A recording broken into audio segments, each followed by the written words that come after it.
ఓం శ్రీ మాత్రే నమః. అమ్మ పిలుపు ఛానల్కి స్వాగతం అండి. ఈరోజు ఈ వీడియోలో వృషభ రాశి వారు చేయకూడని పనుల గురించి తెలుసుకుందాం. వారు ఈ పనులు చేస్తే ఏం జరుగుతుంది, అలాగే మనకి ఏ సమస్యలు ఉన్నా శ్రీ షిరిడి సాయిబాబా ఆశీస్సులతో జ్యోతిష్యం చెప్పబడును. గురువు గారు సుబ్రహ్మణ్యం రాజు గారు.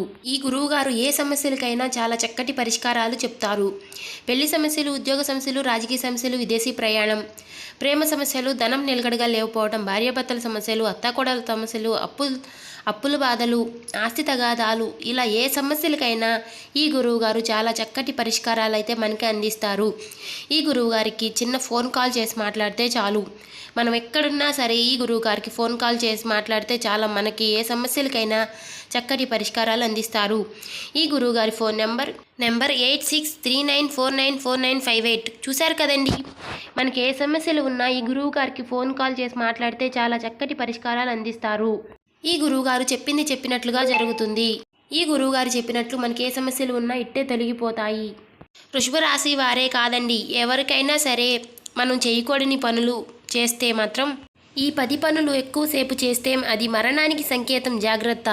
అవి ఏ 10 పనులు ఇప్పుడు తెలుసుకుందాం ఈ వీడియోలో. అలాగే వీడియోలోకి వెళ్ళబోయే ముందు మన చిన్న రిక్వెస్ట్ ఏంటంటే, మన ఛానల్ని కొత్తగా చూసేవారు ఎవరైనా ఉంటే సబ్స్క్రైబ్ చేసుకొని వాళ్ళు సబ్స్క్రైబ్ చేసుకోండి, లైక్ చేయటం మర్చిపోకండి. ఈ వీడియో మీకు నచ్చినట్లయితే ఓం శ్రీ మాత్రే నమః అని కామెంట్ చేయండి. హిందూ పురాణాల ప్రకారం మనం అతిగా చేయకూడని కొన్ని పనుల గురించి మనం పురాణాలలో చెప్పబడ్డాయి. ఏ పనులు చేస్తే ఒక మనిషి త్వరగా మరణిస్తాడు అనే విషయాల గురించి ఈ వీడియోలో వివరంగా తెలుసుకుందాం. గరుడ పురాణం ప్రకారం ఒక మనిషి చేసే కొన్ని తప్పుల వల్ల అనారోగ్యం, తన ఆయుష్ తగ్గిపోతుందంట. ప్రతి ఒక్కరూ ఉదయాన్నే నిద్ర లేవాలి. తెల్లవారుజామున వీచే గాలి ద్వారా మనకున్న అనేక వ్యాధులు నయమవుతాయి. కాబట్టి ప్రతి ఒక్కరూ సూర్యోదయానికి ముందే నిద్ర లేవడానికి ప్రయత్నించండి. ఉదయం ఆలస్యంగా నిద్ర లేచే వారికి ఆయుష్ తగ్గిపోతుందని ఆయుర్వేద నిపుణులు చెప్తున్నారు. ఉదయాన్నే నిద్ర లేచే మనుషులు బయట గాలిని పీల్చుకోవడం వలన శ్వాసకోశ వ్యాధులు రావు, వారికి ఆయుష్ కూడా పెరుగుతుంది.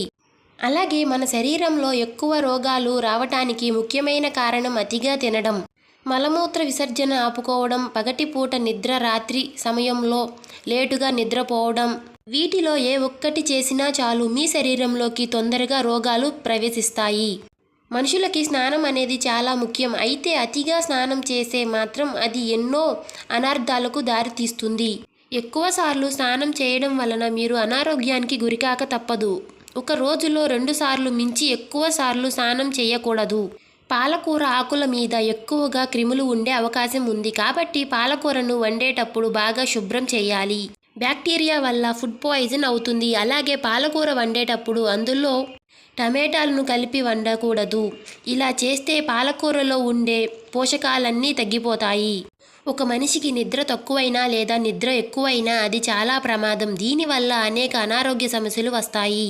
విష్ణు పురాణం ప్రకారం ప్రతి ఒక్కరూ బ్రహ్మముహూర్తంలోనే నిద్ర లేవాలి. బ్రహ్మముహూర్తంలో ఎన్నో అద్భుతమైన శక్తులు ఉంటాయి. ఈ సమయంలో దేవతలు తిరుగుతూ ఉంటారు. తెల్లవారుజామున బ్రహ్మముహూర్తంలో మీరు మేల్కొన్న వస్తే మాత్రం మీ త్వరలోనే కుబేరులు అయ్యే అవకాశాలు ఉంటుంది. స్త్రీలలో అమ్మతనంకు మించిన గొప్ప వరం ఏదీ లేదంటారు. మహిళలు తమ పిల్లలకు పాలు ఇచ్చేటప్పుడు మగవాళ్ళు స్త్రీలు రొమ్ములను చూడకూడదని గరుడ పురాణంలో ఉంది. చెడు ఉద్దేశంతో కనుక చూసినట్లయితే అతను మహాపాపిగా పరిగణించి తను మరణాంతరం నరకానికి వెళతాడు. అయితే ఈ మధ్యకాలంలో చాలామంది మహిళలు నైటీలను పగటిపూట కూడా వేసుకుంటున్నారు. నైటీలు వేసుకోవడం వలన ఆడవాళ్ళు శరీరం లావు అయ్యే అవకాశం ఉంది. కాబట్టి స్త్రీలు పగటిపూట నైటీలు వేసుకోవడం మానండి. ఒకవేళ వేసుకున్నారా, రాత్రి వేసుకుని పొద్దున్నే తీసేయండి. అలా నైటీలు వేసుకుని ఇంట్లో వంట చేయకూడదు. అలాగే చాలామంది మాంసాహారాన్ని తినేటప్పుడు అందులో నిమ్మకాయను పిండుకుంటారు. మాంసంలో నిమ్మరసాన్ని కలిపి తింటే మన కడుపులో గ్యాస్ట్రిక్ సమస్యలు వస్తాయి.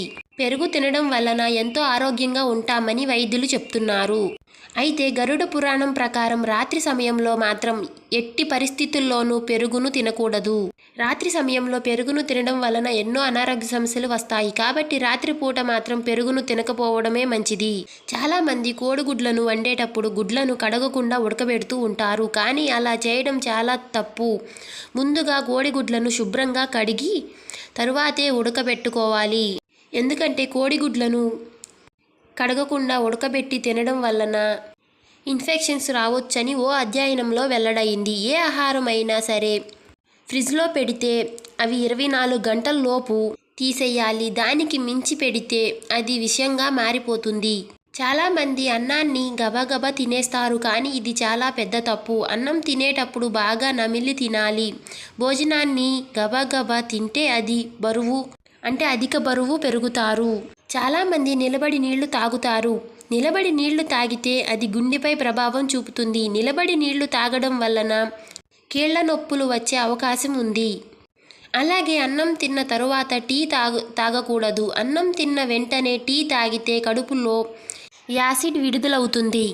భోజనం తిన్న వెంటనే స్నానం చేయకూడదు. ఇలా చేస్తే మీ జీవితంలో జీర్ణక్రియ దెబ్బతింటుంది. అలాగే మీ శరీరంలో రక్త ప్రసరణ తగ్గుతుంది. ఉప్పు ఎక్కువగా తినడం వలన గుండె జబ్బులు, కిడ్నీల్లో రాళ్ళు వచ్చే అవకాశం ఉంటుంది. కాబట్టి వీలైనంత వరకు ఉప్పు వాడకం తగ్గించండి. ఒకవేళ మీ ఇంటి ముందు కాకి అరిస్తే మీ ఇంటికి బంధువులు వస్తారని అర్థం. అయితే ఒక కాకి అరిస్తే ఏం పర్లేదు, కానీ ఎక్కువ కాకులు మీ ఇంటి ముందు వచ్చి ఒకేసారి అరిస్తే మాత్రం అది అశుభం అని పండితులు చెప్తున్నారు. ప్రొద్దున్నే మీ ఇంటి ముందు కాకి అరిస్తే మీ ఇంట్లో దేవతలు తిరుగుతున్నారని సంకేతం. మీ తలపైన కాకి వాలితే మీకు ఏదో చెడు జరగబోతుందని సంకేతం. ఒకవేళ మీ తల మీద కాకి వాలితే వెంటనే తలస్నానం చేసి మీకు ఏమీ కాకూడదని మీ ఇష్టదైవాన్ని ప్రార్థించాలి. విష్ణు పురాణం ప్రకారం కాకిని పూర్వీకులుగా భావిస్తారు. కాబట్టి మీ ఇంటి ముందుకి వచ్చిన కాకులకు రోజు ఆహారం పెడితే మీ జాతకంలో ఏమైనా దోషాలు ఉంటే అవి తొలగిపోతాయి. రాత్రి సమయంలో గజ్జెల శబ్దం వింటే ఎవరైనా భయపడతారు, కానీ అర్ధరాత్రి సమయంలో గజ్జెల శబ్దం వినిపిస్తే మాత్రం అది శుభసూచకం అని పండితులు చెప్తున్నారు. రాత్రి సమయంలో గజ్జెల మోత వింటే లక్ష్మీదేవి మీ ఇంటికి వస్తుందట. మీ ఇంట్లో కనుక దుష్టశక్తులు ఉంటే అర్ధరాత్రి సమయంలో మీకు అకస్మాత్తుగా మెలకువ వస్తుందట. అలాగే మీ ఇంట్లో విరిగిపోయిన వస్తువులు ఉంటే మీ ఇంట్లోకి దుష్టశక్తులు వస్తాయి. అలాగే రాత్రి సమయంలో కుక్కల అరుపులు వినిపిస్తే మీ ఇంట్లో ఖచ్చితంగా దుష్టశక్తులు ఉన్నాయని అర్థం. కాబట్టి మీ ఇంట్లో ఏదో ఒక మూలన 4 లవంగాలు వేసి ఉంచండి. అలా చేస్తే మీ ఇంట్లో ఉన్న చెడు శక్తులన్నీ తొలగిపోతాయి. ఉదయం నిద్ర లేవగానే తులసి మొక్కను చూస్తే చాలా శుభం కలుగుతుంది. ఎందుకంటే తులసి మొక్కలో 3 దేవతలు నివసిస్తారు. కాబట్టి ఉదయం నిద్ర లేవగానే తులసి మొక్కను చూస్తే మాత్రం మీకు మంచి జరుగుతుంది. ప్రస్తుతం డిజిటల్ యుగంలో చాలామందికి ఉద్యోగాలు కూర్చునే విధానంలోనే ఉంటాయి. కానీ ఈ అలవాటు చాలా ప్రమాదం. ఎక్కువసేపు కదలకుండా కూర్చునే అలవాటు వలన రక్త ప్రసరణ మందగిస్తుంది. మోకాళ్ళ నొప్పులు, వెన్నుముక నొప్పులు వస్తాయి. మధుమేహం, గుండె సమస్యలు లాంటి దీర్ఘకాలిక వ్యాధులు వచ్చే అవకాశాలు ఉంటుంది. బరువు పెరగడం వలన ఒత్తిడి పెరుగుతుంది. చివరకు అది జీవనశైలి అయిన సంబంధిత వ్యాధుల ద్వారా మృత్యువులు దాకా దారి తీస్తుంది. దీనికి ఒకటే పరిష్కారం. ప్రతి గంటకు ఒకసారి లేచి కొద్దిసేపు నడవడం, లైట్ స్ట్రెచింగ్ చేయడం తప్పనిసరి. నిద్ర అనేది మన శరీరానికి ఒక రిపేర్ సిస్టంలా పనిచేస్తుంది. దానిని నిర్లక్ష్యం చేస్తే మెదడుకు విశ్రాంతి కలగదు, ఆలోచన శక్తి మందగిస్తుంది, హార్మోన్స్ అసమతుల్యత కలుగుతుంది, గుండెపోటు, బ్రెయిన్ స్ట్రోక్ వచ్చే ప్రమాదం ఉంటుంది. కాబట్టి ప్రతిరోజు కనీసం 6 నుంచి 8 గంటలు నిద్రపోవడం ఆరోగ్యానికి మంచిది. ఒత్తిడితో జీవించడం సహజమే, కానీ అది ఎక్కువసేపు కొనసాగిస్తే మానసిక ఆరోగ్య సమస్యలు, గుండె సంబంధిత సమస్యలు, జీవిత నాణ్యత దిగజారడానికి దారితీస్తుంది. ధ్యానం, ప్రాణాయామం సరైన టైంలో మేనేజ్మెంట్ చేసుకోవడం వలన కొంత ఉపశమనం పొందవచ్చు. చూశారు కదండి, ఈ వీడియో కనుక మీకు నచ్చినట్లయితే ఓం శ్రీ మాత్రే నమః అని కామెంట్ చేయండి. ఇంకా మన ఛానల్ని సబ్స్క్రైబ్ చేసుకొని వాళ్ళు ఉంటే సబ్స్క్రైబ్ చేసుకోండి. ఇంకా ఇలాంటి వీడియోస్ మీకు రోజు అప్డేట్ చేస్తూ ఉంటాము. అలాగే లైక్ చేయడం మర్చిపోకండి.